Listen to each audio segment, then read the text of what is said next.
Huwag ka nang lumuha, nandirito na kami. Ayusin natin ang problema. Kayang-kaya mo, kayang-kaya mo, kayang-kaya mo yan. Kayang-kaya mo, kayang-kaya mo, laban lang. Kayang-kaya mo yan. Kayang-kaya mo, kayang-kaya mo, kayang-kaya mo yan. Kayang-kaya mo, kayang-kaya mo, laban lang. Kayang-kaya mo yan. Welcome. Sabado ulit. Alas 4 ng hapon, nandito na naman kami ang inyong barkadahan dito sa DCRH. Kaya mo yan. Ako po si Chairman Ricky. Kasama ko siyempre, live from Dubai, si Miss Dubai. Miss Dubai, Ayan. Miss Cory Quirino. Ayan mga Assalamualaikum. kababayan, mabuhay po tayong lahat dito sa Dubai at magandang hapon po sa lahat ng ating mga kababayan dito sa Dubai. Sabihin mo nga sa amin kung anong oras dyan bago magtanghali? Ano bang oras dyan, Cory? Ngayon, alas 12, Kita mo? tanghaling tapat dito. 4 hours behind. O, sumakay ka na ba ng camel dyan? Ano bang pinagagawa mo dyan, Cory? Alam po ninyo, very historic ang aming bisita po dito kasi ito po yung aming kauna-unahang mutya ng Pilipinas, Dubai. Okay. Yan. Ikikwento lahat ni kung Cory yan. saan, merong 13 kandidata ang Candidates. magko-compete para sa corona at titulo ng mutya ng Pilipinas, Dubai, at ang panalo ng coronang ito ay mag-compete naman dito sa Pilipinas para sa Mutya ng Pilipinas 2023 edition, aming 53rd edition sa Mayo sa Resorts World. Dito sa Ayan. Manila. Okay. So, babatiin muna natin si kasamang Emer. Emer, good afternoon. Dilaw na dilaw ka ngayon, ah. Wow! Yes! Oh, bakit dilaw? Ako And then, pulang-pula. it's more fun in the Philippines. Ako in Japan. Yeah. Pakita mo It's yung sunnier jacket. in the Pakita mo yung Philippines. jacket mo. Of course, it's more love in dating circa Yeah. nung mga panahon natin.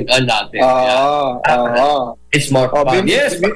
Ay, binilang mo na malamig yung beer. dito, partners. Malamig dito. Yes! Magandang Sabado po ngayon. Ang first Sabado ng napakagandang Marso, ang Women's Month. Kaya naman, it's that Filipina sa Dubai, niwan nyo kami. At abangan nyo, isang napakahusay na women power leader ang makakausap natin mamaya-maya ng konti. Siya ang guest natin para pag-usapan natin ang mga kaganapan sa pagiging mga entrepreneur at mga startup business. Pero bago yan, nabalita natin, Emer at Cory, na nagbigay ang Department of Agrarian Reform ng libreng agrarian legal assistance lupain sa Sultan Kudarat. Wow. Alam nyo ba kung saan ang Sultan Kudarat? Sa Mindanao, malayo. Oo, malayo. Marami dyan, ha? Malapit sa mga tuna capital, malapit sa South Cotabato. Siyempre, South Cotabato. Oo. At ang DAR, sa rehiyon ng Sok Sargent ay nagbigay ng kamakailan ng serbisyo sa mga agrarian reform beneficiaries o ARBs at magsasaka sa lalawigan ng Sultan Kudarat sa pamagitan ng pagbibigay ng mga legal advice sa mga agrarian legal matters at namahagi rin ng 12.5 hectares, napakalaki, na lupain sa 5 ARBs. Ang suportang ito, tinaguriang agraryo, abogado, todo serbisyo sa beneficiaryo ay libre legal assistance sa mga DAR certifications, deed of conveyance affidavits, non-clearance and transfer action requirements, free consultation for execution of leasehold contracts, and land tenure improvement. Yan. Condonation Response Desk, orientation sa karapatan ng mga ARB organizations, support services at pag-display ng mga produkto ng mga samahan ng mga ARB.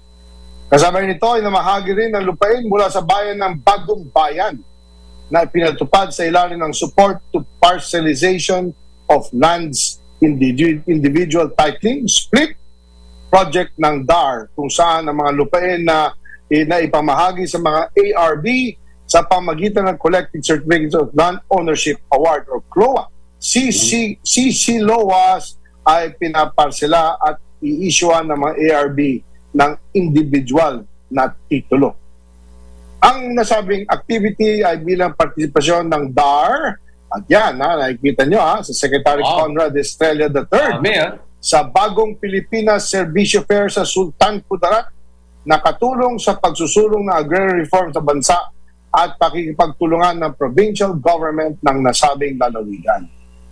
Ang participation ng DAR ay pagbibigay din sa mga ahensya ng proactive approach upang tulungan ang mga rural communities at ARBs sa paghahatid ng agrarian justice at pagkaloob ng mga suportang serbisyo kasama ang pamamahagi ng lupa.